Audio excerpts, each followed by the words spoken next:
subscribe, brake shoe বারবার লাগালে খেয়ে যাচ্ছে। এই যে ব্রেক শু খেয়ে ডিস্কটা নষ্ট হয়ে যাচ্ছে, যার কারণে আমরা এটা কেন হচ্ছে এইটার সমস্যার সমাধান করার জন্য আমরা এর ক্যালিপার, এই যে ক্যালিপার মেশিন, এটা সুন্দর করে আমরা ওয়াশ করব। আর এই যে বর্ডারগুলো, দেখো এই বর্ডারগুলোর ভিতরে বর্ডারে অনেক ময়লা থাকে। সর্বপ্রথম এই রাবারগুলো বের করে এই ক্যালিপার কিটগুলো খুলে এর ভিতরে সুন্দর করে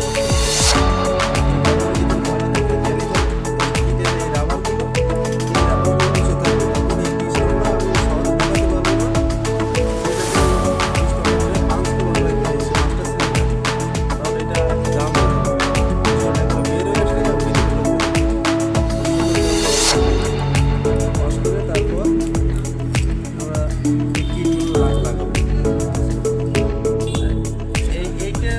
সাধারণত জাম হওয়ার অনেকগুলো কারণ আছে, যেরকম এই লিফটারগুলো সহজে পাঞ্চ করে না। যখন ব্রেক করা হয় তখন এর ভিতরে লক হয়ে যায়, লক হয়ে গেলে তখন আর এটি পাঞ্চ করবে না। পাঞ্চ না করার হচ্ছে মূলত কারণ হচ্ছে ব্রেক শুরা খেয়ে যায়, এটি ইজি পাঞ্চ করতে হবে, জাম হয়ে যাচ্ছে। এটা আমরা সুন্দর করে কেরোসিন দিয়ে ওয়াশ করবো, এরপর ডাবল দিয়ে ওয়াশ করে বাতাস দিয়ে তারপর কিট লাগাই, পিস লাগাই, তারপর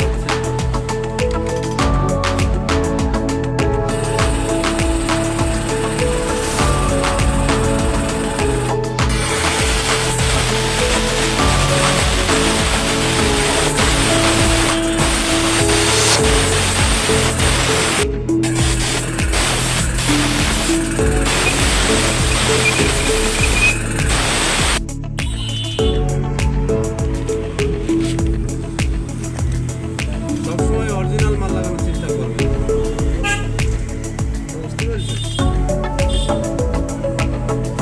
আমরা কি করবো, সর্বপ্রথমে রাবারের ওয়ারিংটা লাগাই দেবো। সহজ হবে।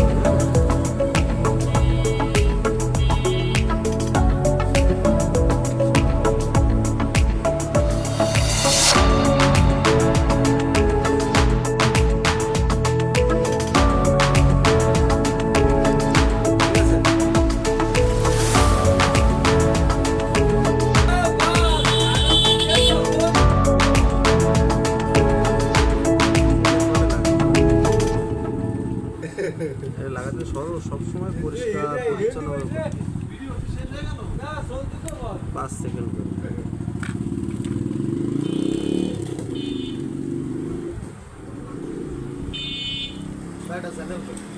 হ্যাঁ, সিন্টার লাগবে না, বিনা সিন্টার হবে না। এই বিষয় হচ্ছে কি, এই যে গিরিজটা, এই গিরিজ কিন্তু সাধারণ কোনো গিরিজ নয় রে লাইলা, এটা কিন্তু স্পেশাল গিরিজ শুধুমাত্র এর জন্য। এই গিরিজ আমরা কোনো বাইরের কোনো খোলা গিরিজ ব্যবহার করব না। এই ক্যালিপার কিটে সবসময় আমরা এই অরিজিনাল গিরিজ ব্যবহার করার চেষ্টা করব, তা নাহলে কিছুদিন পরে এই রাবারগুলো ফুলে যাবে, তখন ভালো ব্রেক করবে না, পারফরমেন্স করবে না।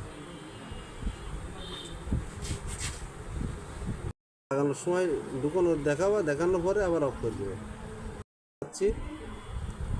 বাস স্ট্রেট একের সোজা থাকতে হবে। এবার কি করবো, গ্রিস করে নেবো। গ্রিস কি কই,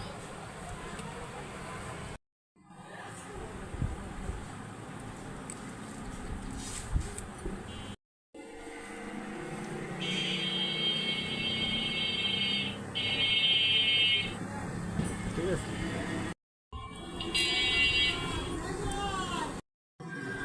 অ্যাকাউন্টস বলতে কি জানো, ওই যে আরসির বোতল আছে না,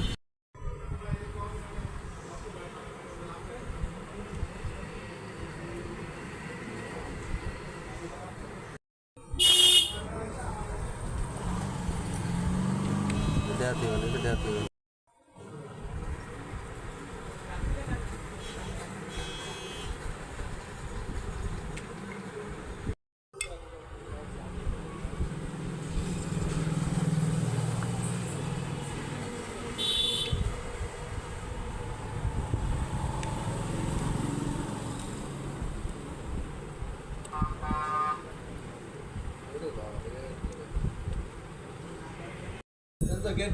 আমাদের কাজটা কমপ্লিট হয়ে গেল, এখন লাগানোর পালা।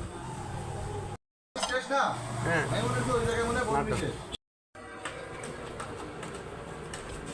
রাজীব ভাই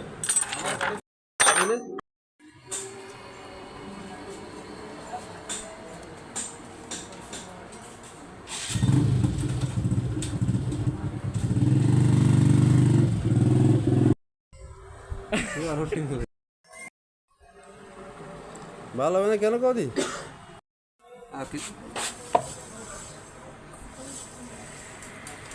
ব্যাস